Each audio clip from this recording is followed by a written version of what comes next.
Economists around the world are struggling to break free of the clutches of the financial crisis. But a 12-year-old Canadian knows what needs to be done.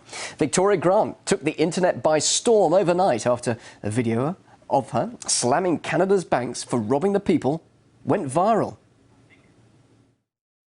What I have discovered is the banks and the government have colluded to financially enslave the people of Canada.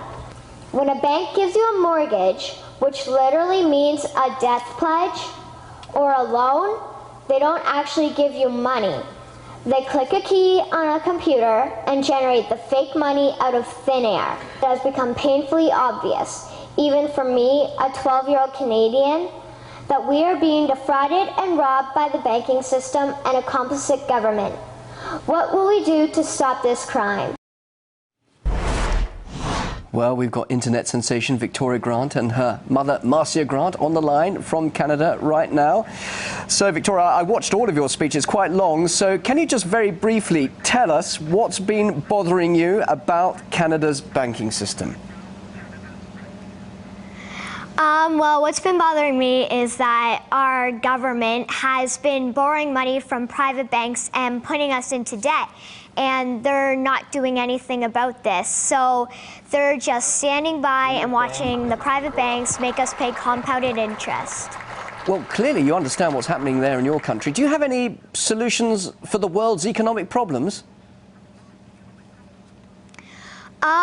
My solution is that we stop borrowing from private banks and we start borrowing from the Bank of Canada with little to no interest. All right, but OK, now you're just 12 years old. Why do you think you understand what's wrong with the economy, that you have the answer and world leaders don't? Well, I've been researching and watching documentaries and like reading books, and it's not that hard to understand once you start researching. And like world leaders, they probably know what's happening. It's just they're not doing anything about it. Why not, do you think? Why don't they care? I think they don't care because they're benefiting from what they're doing to us. All right, now I know your mum's sitting next to you, Marcia. How do you feel about your daughter becoming an internet sensation and now even talking to global news channels like RT? Well, it's been quite exciting. We never knew when this project started what would happen with this, and we didn't actually dream that this would happen. But it's exciting. It's exciting that we're getting people talking and doing their own research. Whether they agree or disagree, they're at least listening and exploring. Well, Victoria, as I said a little earlier, I saw your presentation. It was very impressive.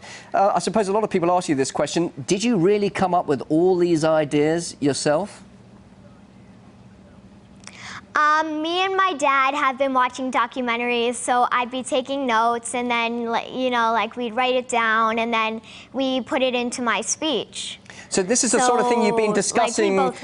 So you've been discussing this with your dad, and clearly it's something that has really taken your interest by storm. And you feel that you definitely have a message to tell not just people of your generation, of your age, but the whole of the world, from what you're understanding now.